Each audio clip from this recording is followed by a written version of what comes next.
Hello students, welcome to Spectra Education Academy. In this video, I am going to discuss few more applications of linear momentum. First, let us start with the consider a particle moving in the circular path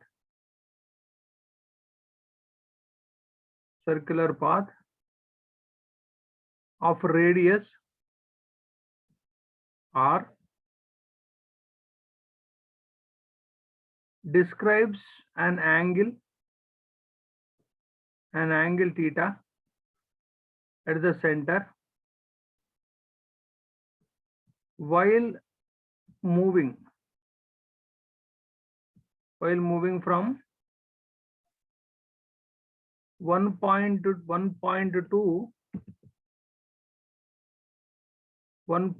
another. Then we need to first find out velocity displacement. Making use of displacement, we have to write the equation of velocity, and if velocity is multiplied with mass, you'll get the momentum. So let us try to understand the question with the help of diagram. Say this is a circular path along which particle moves. Suppose let us say this is a point, starting point, you can say starting point is A. This is a center. Now particle coming to point B. So this is going to be the radius. Now A to B is the displacement. You divide this equilateral triangle into two parts. So let us say this is theta by 2. Total is theta. So half is theta by 2. Now let us call this is y, this is y. Let us call this is point D. Suppose if you want to write sine theta by 2. What is sine theta by 2 is y by radius will become hypotenuse. So therefore y is equal to r sine theta by 2. Now total displacement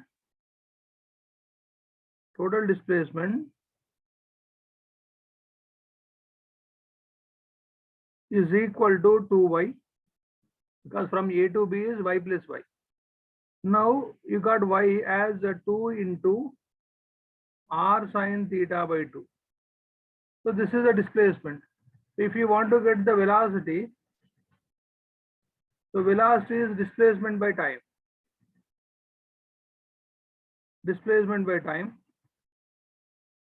So therefore this is going to be 2r sine theta by 2 divided by t. Now momentum. So what is momentum means? P is equal to mv. So what is v? We got v as m into 2r sine theta by 2 whole divided by t. So this r by t can also be written as velocity. So it is 2 mv sine theta by 2. So this is the momentum of a particle when it is moving in the circular path, describing an angle theta at the center. Next. So there is one more application for the case of projectile motion. A projectile or a body projected upwards at an angle theta with the horizontal.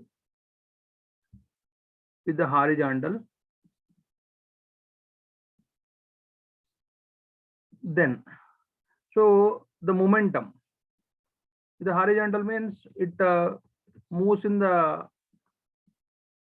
parabolic path.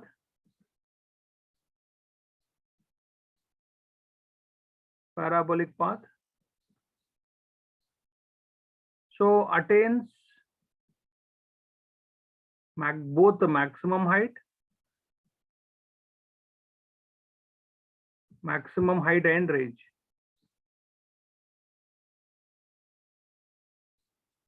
Now let us try to write, first bit is change in the momentum. Change in the momentum between point of maximum height and point of projection.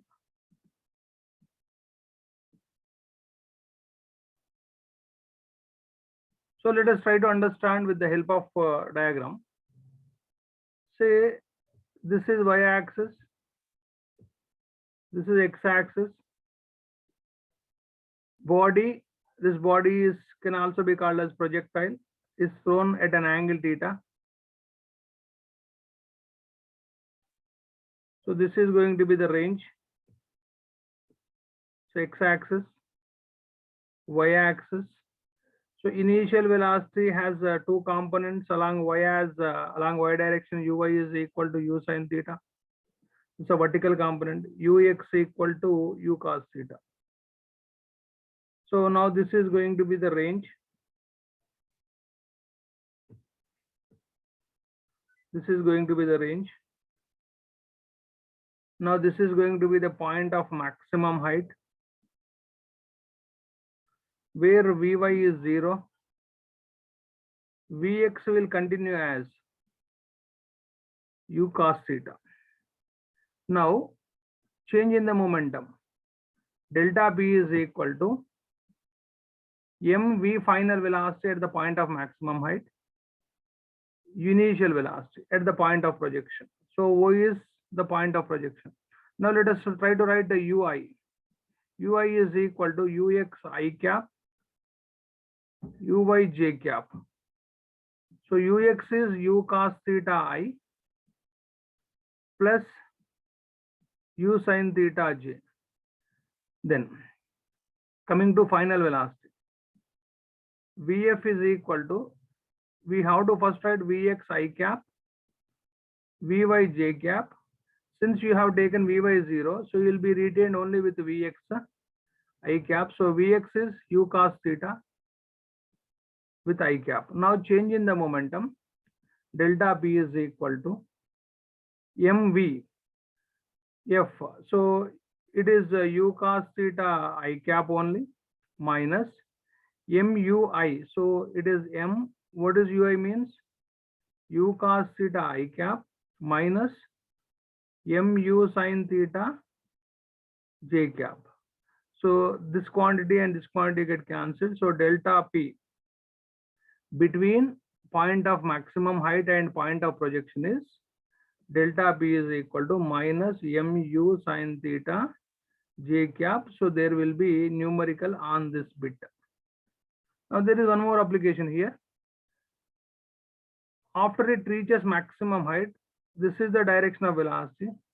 Again, the velocity will have two components. One is vertically downwards and along x-axis. This will continue as x-axis, u cos theta. And at the point of projection, uy is upwards. Now, after it reaches maximum height, the velocity, vertical velocity, vy become u sin theta, but downwards. Now, so second bit in this is the change in momentum between point of projection and range. Point of projection and range. So once again, delta P is equal to first mv final minus mu initial. So once again, initial is ux I cap plus uy j cap.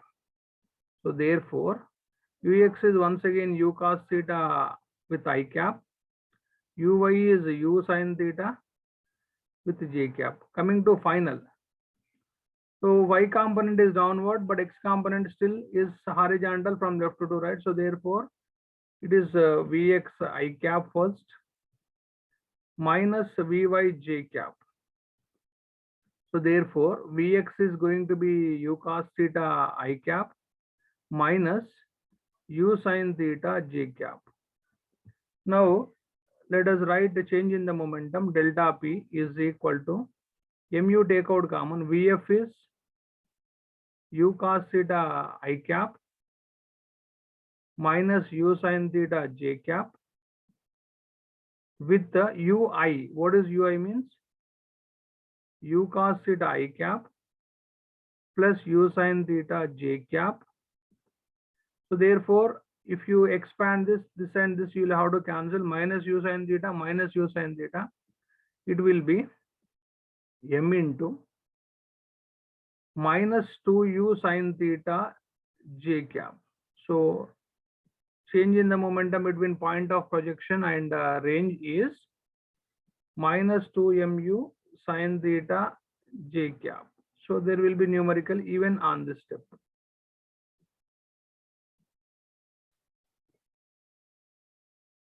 Next,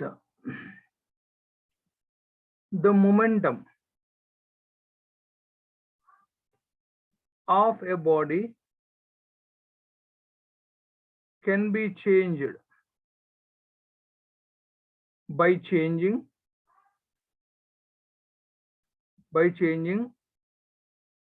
either its mass or velocity or both. So let us try to have the basic equation of momentum. It is P is equal to mv. So if we increase the mass, then keeping velocity constant, momentum can be increased. For example, lighter mass, let us say m1, is dropped from certain height. It is going to acquire velocity v. Instead of lighter mass, if heavier mass is dropped, let us say m2. So mention that m2 greater than m1. So from it is also dropped from the same height approximately. So the value of velocity will remain same irrespective of mass. But since mass is more, the body which has more mass possesses more momentum. Suppose in the second case, lighter body once dropped from smaller height. Let us say this is h1. So since you are not changing the mass, it is m. Now the same lighter mass is dropped considerably from more height. So it possesses more velocity. Means how it is means, so this is h2. So h2 is greater than h1, same mass. It possesses more velocity means because make use of v square minus u square equal to 2as. Initial velocity is 0 because both are dropped. So body is dropped 2 times, but from the different heights.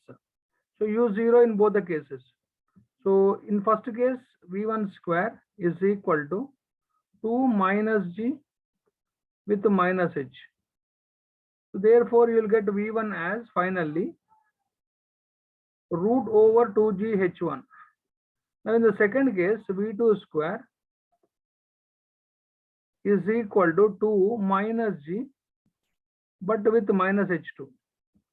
So therefore, v2 is equal to root over 2g h2. So v2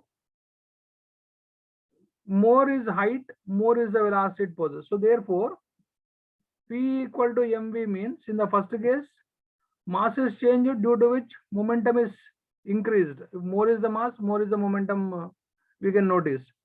If more is the height from which the body dropped, more is the momentum we can notice. So if both are changed also, momentum becomes more.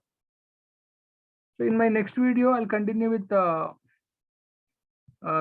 Newton's second law, and in the continuation you will get the fundamental equation, basic equation for force if equal to ma. So we'll continue that in the next video. Before that, I'll explain numericals based on momentum and change in momentum. Thank you very much for watching my video. But don't forget to share and subscribe with your friends and relatives.